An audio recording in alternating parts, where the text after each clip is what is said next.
Hello and welcome to online Adda for study one inspired for learning. दोस्तों स्वागत है आप सभी का online Adda for study YouTube channel पर। इस वीडियो में हम बात कर रहे हैं कई बड़ी और लेटेस्ट अपडेट के बारे में जो कि संबंधित है 69,000 शिक्षक भर्ती को लेकर। 69,000 शिक्षक भर्ती के बारे में पूरी की पूरी शिक्षक भर्ती प्रक्रिया को लेकर, साथ ही साथ अगर बात की जाए 10% आरक्षण घोटाले के बारे में, क्योंकि आप जानते हैं कि 69,000 शिक्षक भर्ती के लिए डबल बेंच के माध्यम से जो आदेश दिया गया था उसके अंदर उन्होंने कहा था कि 69,000 शिक्षक भर्ती को लेकर सरकार के माध्यम से नई चयन सूची जारी की जाए और नई चयन सूची जारी करते हुए इस बात की पुष्टि की जाए कि जो 69,000 में घोटाला हुआ है वो टोटल कितने पदों पर हुआ है। अगर ये सच है तो उनकी जगह पर ओबीसी एससी वाले अभ्यर्थियों को नौकरी दे दी जाए। इसी बात को ध्यान में रखते हुए सुप्रीम कोर्ट ऑफ इंडिया के अंदर आरक्षित वर्ग के अभ्यर्थियों के माध्यम से एक याचिका दाखिल कर दी गई थी। अब आगे यानी कि अब इस मामले पर ये प्रोसेस आगे बढ़ गया है, क्योंकि आपने देखा होगा कि 69,000 शिक्षक भर्ती को लेकर जब से भर्ती निकाली गई है तब से किसी न किसी विवाद के अंदर फंसी हुई है। पहले कट ऑफ को लेकर विवाद हुआ, फिर पेपर लीक को लेकर विवाद हुआ, पेपर लीक और कट ऑफ के विवाद खत्म हुए तो बाद में 69,000 शिक्षक भर्ती का आरक्षण घोटाला आ गया। उत्तर कुंजी के अंदर गलत नंबर बना दिए गए और इसके पीछे सबसे बड़े अगर कोई गुनहगार है जिसको लेकर हम इसके ऊपर पूरा का पूरा जिम्मेदारी दे सकते हैं तो वो है हमारे बेसिक शिक्षा विभाग के अधिकारी। वो बात अलग है कि वो इस बात को स्वीकार नहीं करेंगे और ना सरकार इन अधिकारियों के ऊपर कोई कार्रवाई करेगी, क्योंकि कहीं ना कहीं इनकी गलती की वजह से ही आज 69,000 शिक्षक भर्ती का ये हाल हो गया है, जो ना तो खाई जा रही है और ना ही निगली जा रही है, ना बाहर निकाल सकते हैं ना अंदर रख सकते हैं। अब जब हाल ही में हाईकोर्ट के माध्यम से आदेश दिया गया था तो उसमें इस बात को स्पष्ट किया गया था कि 69,000 शिक्षक भर्ती से संबंधित जो भी मामला है उसको जल्द से जल्द निस्तारित किया जाए और सरकार ने कहा भी था कि वो इस मामले पर नई चयन सूची जारी करेंगे और उस नई चयन सूची के अंदर ओबीसी एससी वाले अभ्यर्थियों के साथ में जो अन्याय हुआ है उसकी जांच करने के बाद उनको नौकरी देंगे। लेकिन अब एक बड़ी अपडेट और सामने निकल के आ रही है। जब से ये ऑर्डर आया है तब से इस प्रकार के बहुत सारे सवाल आपके मन में हैं और इस वीडियो के माध्यम से मैं सिर्फ उन सवालों के जवाब दूंगा जो आप सभी के मन में है। सबसे पहला सवाल ये है कि 69,000 शिक्षक भर्ती की पूरी भर्ती प्रक्रिया को ही रद्द किया जाएगा क्या? क्योंकि यहाँ पे सवाल इसलिए भी देखने के लिए मिल रहा था, आपको पता होना चाहिए कि जब किसी भर्ती को रद्द करने के लिए या किसी परीक्षा को रद्द करने के लिए मांग की जाती है तो उसमें कहीं ना कहीं कोर्ट के माध्यम से कहा जाता है कि अगर 10% से ज़्यादा सीटों पर किसी भर्ती में घोटाला हुआ है तो उस परीक्षा को कोर्ट के माध्यम से कई बार रद्द कर दिया गया है। अब अभ्यर्थियों के मन में ये सवाल देखने के लिए मिल रहा था और कई जगहों पे ऐसी जानकारी भी और मुझसे भी लगातार अभ्यर्थियों ने कमेंट करके पूछा था कि सर 69,000 शिक्षक भर्ती को लेकर जो ओबीसी एससी अपनी सीटों के लिए लड़ रहे हैं, कहीं ऐसा ना हो कि सुप्रीम कोर्ट ऑफ इंडिया के माध्यम से 10% से ज़्यादा सीटों पर अगर घोटाला हुआ तो कहीं भर्ती रद्द ना हो जाए। तो पहला सवाल तो ये है कि 69,000 शिक्षक भर्ती के अंदर जो घोटाला हुआ है क्या वो 10% से ज़्यादा सीटों पे हुआ है?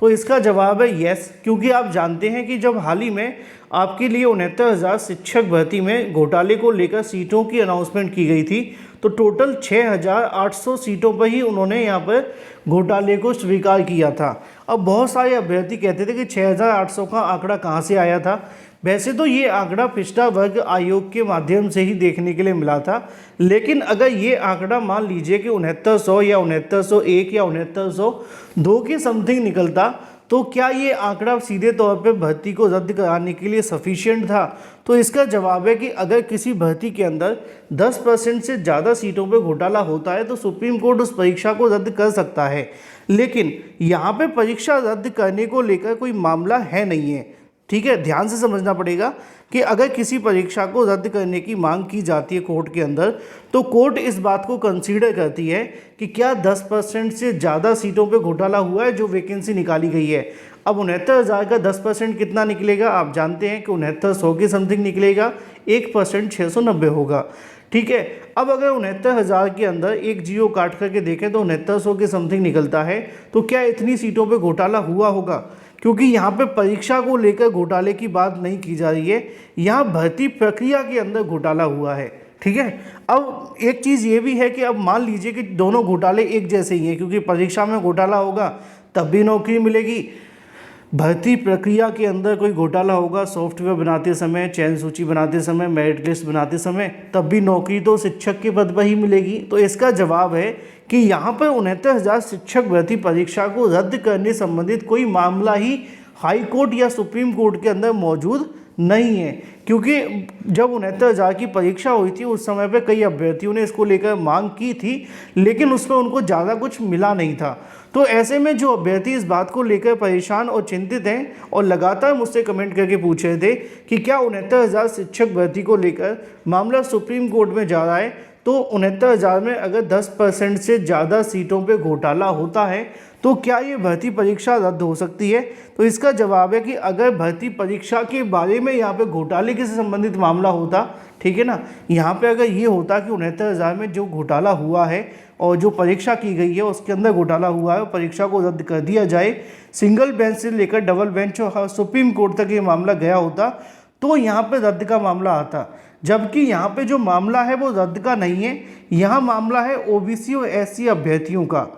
इनका क्या है, वो चाहते हैं कि यहाँ पे जितनी सीटों पे घोटाला हुआ है उनको नौकरी दे दी जाए, यानी कि उनकी कोई पेयर ऐसी रखी नहीं गई है परीक्षा को रद्द करने की। तो मुझे नहीं लगता है कि पूरी की पूरी भर्ती प्रक्रिया रद्द हो जाएगी, क्योंकि बहुत सारे अभ्यर्थी इस बात को लेकर पूछ रहे थे कि क्या 69,000 शिक्षक भर्ती में अगर 10% से ज़्यादा सीटों पर घोटाला पाया जाता है तो भर्ती को रद्द किया जा सकता है या इसके आवेदन और एग्ज़ाम नए सिरे से हो सकते हैं। तो इसका जवाब जो मुझे लग रहा है वो यही है कि नहीं, क्योंकि 69,000 के अंदर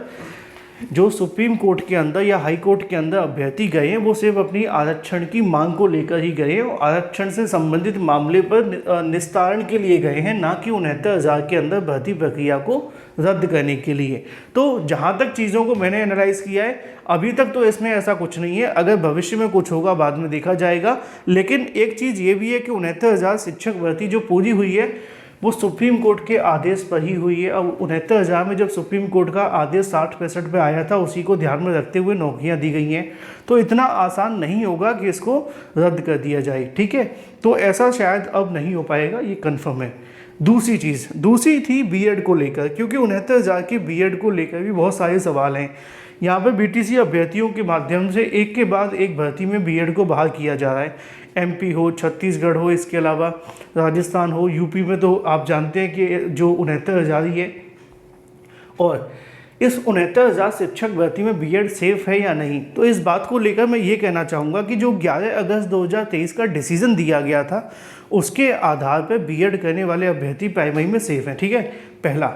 दूसरा, जब उन्होंने 8 अप्रैल 2024 को डिसीजन दिया था उसमें भी उन्होंने ये कहा था कि जो अभ्यर्थी किसी भर्ती में योग्यता के रूप में सम्मिलित किए गए तो उनको सेफ रखा जाए। अब यहाँ पे इस कंडीशन को देखा जाए तो कह सकते हैं कि सेफ तो हैं, लेकिन जो आकाश पटेल की याचिका लगी हुई है कोर्ट के अंदर, या वो इस मामले पे कभी भविष्य में सुनवाई करवाना चाहते हैं, तो वो बाद में डिसाइड होगा कि उस याचिका पे क्या डिसीजन आएगा,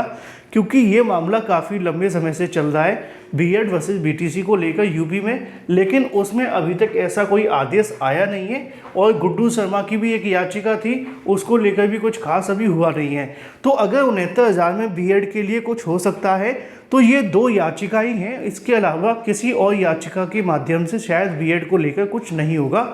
ठीक है। क्योंकि जो 69,000 को लेकर ऑर्डर आया था 8 अप्रैल 2024 को, 69,000 को नहीं, पूरे देश के बीएड को लेकर, उसमें ये कहा गया था कि अगर योग्यता के आधार पर सम्मिलित किया गया है, यानी कि एडवर्टीजमेंट के अंदर बीएड को योग्यता माना है, तो उनको बाहर न किया जाए। अगर एडवर्टीजमेंट में नहीं माना है, अभ्यर्थियों ने कोर्ट जाकर के शामिल किया है या सम्मिलित करने की मांग की है, तो बाहर किया जा सकता है। तो ये आपके ऑलमोस्ट सभी सवालों के जवाब हो जाते हैं जो आपने मुझसे पूछे थे, चाहे वो बीएड को लेकर हो तो भी मैंने क्लियर कर दिया है। अगर कुछ होगा तो आकाश पटेल और गुड्डू सिंह की जो याचिकाएं हैं उनके ऊपर ही कुछ होगा, अदरवाइज़ इसके अलावा कुछ और नहीं है। जहाँ तक मुझे लगता है कि बीएड 69,000 में सेफ रहेगा। बाकी रही बात 69,000 की शिक्षक भर्ती परीक्षा को लेकर, मैंने आपको बता दिया है कि 10% सीटों से ज़्यादा घोटाला होता है तो सुप्रीम कोर्ट परीक्षा को रद्द कर सकता है। लेकिन यहाँ पे मामला परीक्षा से संबंधित नहीं है, प्रक्रिया से संबंधित है और सरकार ने उससे संबंधित मामले पे स्वीकार भी किया है। अब देखना ये होगा कि घोटाला 6,800 का ही मानेंगे या इससे ज़्यादा सीटों पर। मैं इसलिए कह रहा हूँ क्योंकि सरकार ने पिछली बार 6,800 माना था और अभ्यर्थियों ने कहा था कि 19,000 का घोटाला हुआ है। अब देखना होगा कि 19,000 आती हैं या 6,800, ये भी महत्वपूर्ण है, क्योंकि फिर जो भर्ती परीक्षा वाले होंगे वो थोड़े एक्टिवेट हो जाएंगे इस मामले को लेकर। अब देखना होगा कि 4 साल बाद क्या भर्ती में ये कमी रह गई है, वो बाद में पता चलेगा, लेकिन घोटाला हुआ ये सच है। कितनी सीटों पे हुआ है अब सरकार जिस दिन अनाउंस करेगी उस दिन ही तय होगा, लेकिन अलग अलग मांगे आपके सामने हैं। रही बात चयन सूची के बारे में कब तक आएगी, मैंने आप सभी को बताया था कि अभी चयन सूची को लेकर हाल फिलहाल में कोई उम्मीद दिख नहीं रही है, क्योंकि सरकार अभी इस मामले पर कहना है कि हम अध्ययन कर रहे हैं और अध्ययन करने के बाद तय होगा कि कब तक जारी करेंगे। लेकिन ये तो तय हो चुका है कि ये मामला सुप्रीम कोर्ट चला गया है और सुप्रीम कोर्ट में बहुत जल्द इस मामले पर सुनवाई भी होने जा रही है। संभावित तौर पर अगले सप्ताह सुनवाई हो सकती है। बाकी जैसे ही कोई नई तारीख निकलेगी सबसे पहले सबसे सटीक आपको इसी चैनल के माध्यम से दे दी जाएगी। चैनल को सब्सक्राइब करके बेल आइकन को दबा लें और वीडियो को लाइक कर दें। Thank you for watching this video.